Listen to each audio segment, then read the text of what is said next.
In this GAPIT50 adventure, we are heading to a new country. We are off to Ireland, and as luck would have it, we are heading to the coldest place in the world that we have ever been to this point. Let's get into our time in Dublin. Let's get into that city and show you the sights and sounds. So here we are at the front of a line, hating lines and hating waiting. We're at the airport. We're at the front now. Okay, well, we made it through. It wasn't too bad. Security here, bit of a line. Apparently Mondays and Wednesdays are very busy here. Bit of food before we head down to the gate, and next stop, Chicago.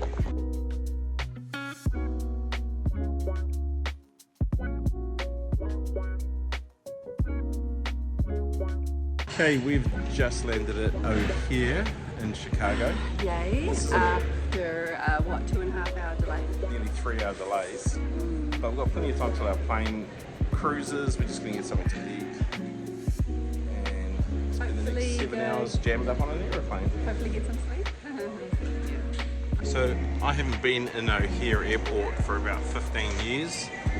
It doesn't actually look like it's changed much since then. It's pretty identical. But prepare to get gouged at the airport here. There's not a lot of food options. If you want reasonable food, you've got to pay 20 plus US. So if you're going to come to this airport and hang out, bring some money or buy before you come. It was in that moment they knew that. I've only got half a seat. Have you ever been on a plane as this one? And the reason you can't see two of our faces is because that's how far away you put the camera.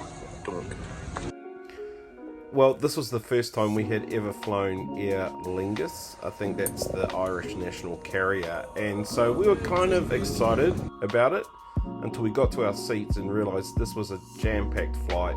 There was no room anywhere, and we were on a hiding to nothing when it comes to the pain and discomfort of a very tight space on the plane. The coolest thing about this flight is the accents of the Irish hosts and hostesses. They're so awesome to listen to.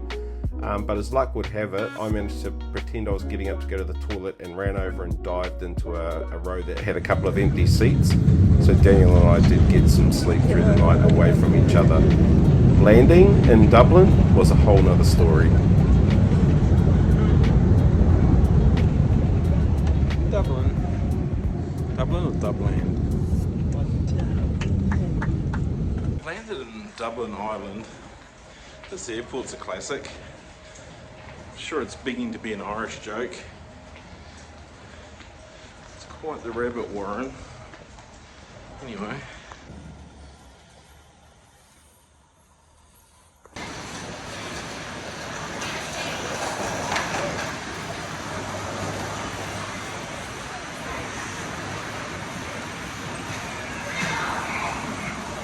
Okay, we're on Irish soil. Doesn't seem possible, but it's actually warmer than Utah. It was -6 when we left. Here we're at 2 degrees. That's quite balmy.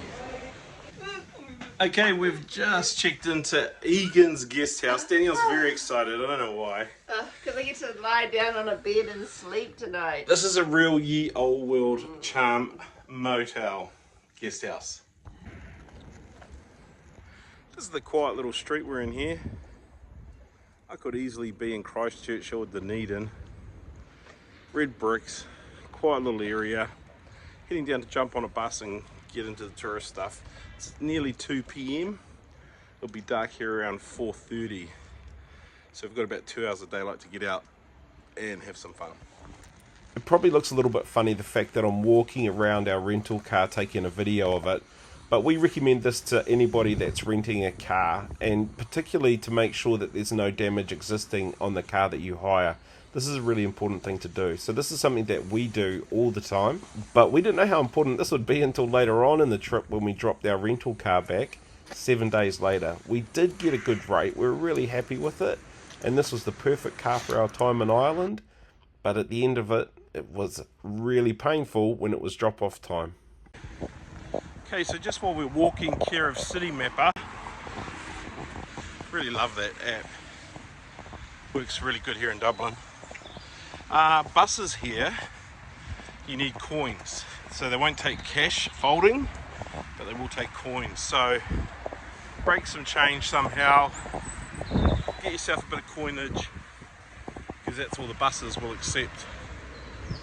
So we're at the bus stop. It's quite nice getting the rhythm going again. It feels quite natural to us getting out and walking around. When we went into our first Lidl, straight away that felt really natural, so let's go. Even though we had a rental car, we purposefully would leave that at our accommodation and jump on a bus. The buses in Dublin were very reliable and cheap and easy to get around, so it was a great way to see all the sights around the city.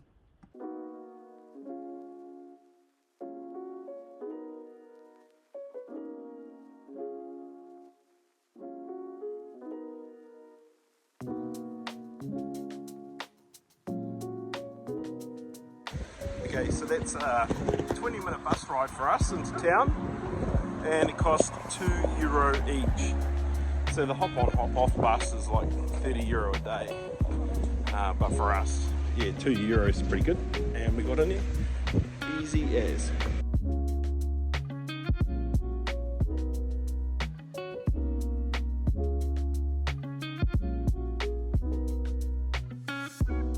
Okay, we're in the grounds of Trinity College. It's free to come into the grounds, and the big deal about Trinity College is it was founded in 1592. It's one of Dublin's Ireland's most prestigious universities. It also has beautiful grounds to come and have a wander around, and the building and architecture's spot on. It's starting to get colder.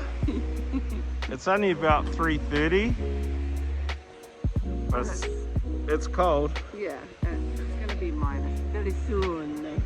It's pretty around here. Come in, go for a wander around. You can do a tour through the library here, which is another claim to fame for it. That's about €20, but we don't really have time. We're just doing drive-by shootings today in downtown Dublin. If you come out of the university, Trinity College, Parliament buildings are on your right, then look up this way. You want to head up the street here. That will get you up to the castle of Dublin, and Temple Street, Temple Bar is that way.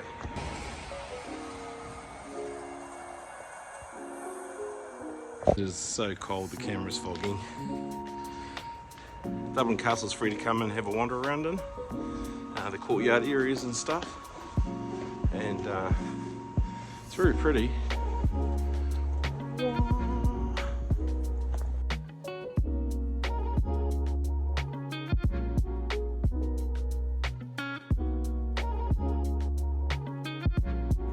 So what you probably recognise as a castle type thing is this turret thing up the top here, but it's under construction, which is a bit of a bummer. It's the most castle looking part of the whole place.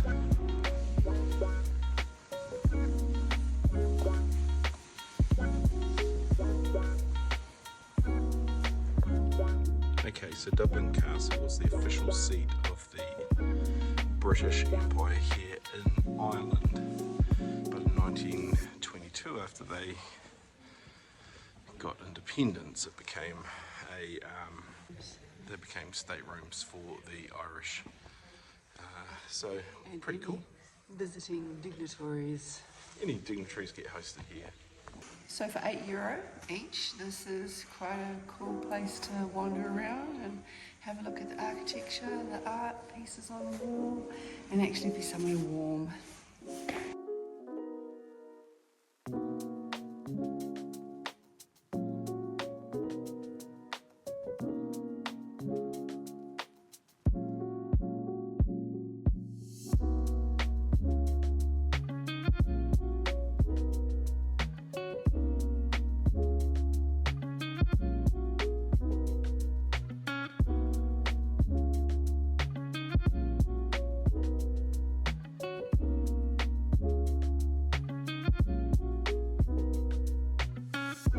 So here's my honest opinion, €8, not too bad. There's some pretty parts of the castle, and if you're in Dublin and you want to see Dublin Castle for €8, you can wander around, read the booklets, look at the art, check it all out. Not a bad $8 spend, I reckon. In this room, Queen Victoria celebrated 60th year of her reign. 250 significant guests.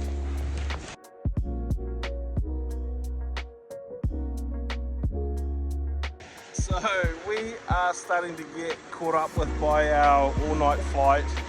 7 hours, no sleep.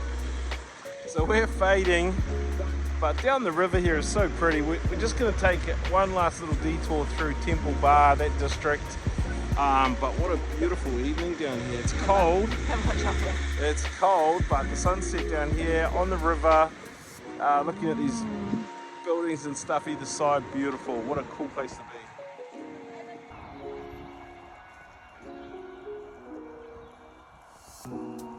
We're down here in the Temple Bar area, which is, if you look at social media stuff, the Temple Bar in Temple Bar is big.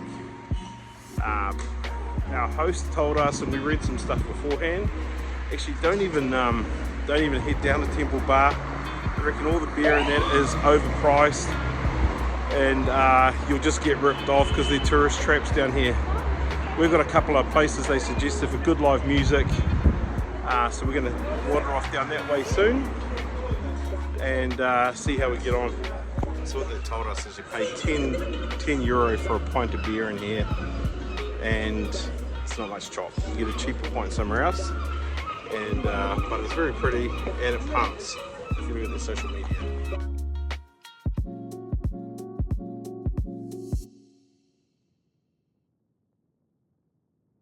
You could spend like $9 on one pint at Temple Bar.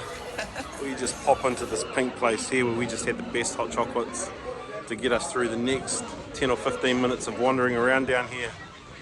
It just gets prettier and prettier down here as it gets darker and the lights start kicking off. Love it. So it's really pretty down here. We just got off a bus to walk over to the Cobblestone Bar, but there's like 10 buses lined up along here. Big props to Dublin for their public transport. It is on point. Okay, we've been on a major hike, but we're going to the Cobblestone Bar. It's just over here. It's highly recommended by our host, but also it's recommended by just random people. So I asked the guy at the Dublin Castle if I wanted to go and listen to live music, where's good, and he said the Cobblestone. So what he said is it's quite funky place because musos just call in, start playing, having a jam together, and then before you know it, the place is rocking. So let's see. So we've heard a bit of fiddling, and I mean guys playing fiddles as opposed to fiddling. But here I am with my 0% Guinness. I had to give it a go in Ireland. The home of Guinness is right here in Dublin. And Danielle's having a ginger beer too. Sorry Mum, it is 0%.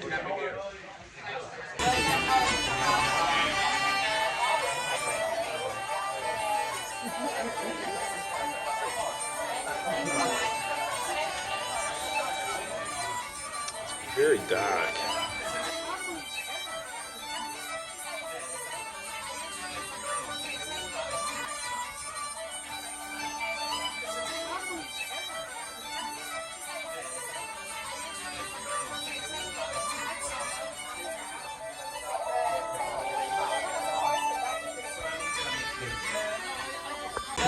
It's been a cool night out at Cobblestone. It's very cold. It's very cold here. Waiting for the bus, waiting for the bus. We just missed bus 83, so we're hoping one will be along in about 7 minutes. But yeah, this cold is something else. It's stuff we're not used to. So we're definitely learning as we go in the world of coldness. So I said to Danielle, how do you feel walking around here? Do you feel safe? You know, this is a strange city for us. Never been here before. It's dark. It gets dark at like 5 p.m. People in hoodies come up to you all the time. She's like, yeah, sweet as. All good. And to be honest, I think Yeah, I agree. Feels safe as just walking around Dublin. I wouldn't be by myself, but I got my bodyguard here.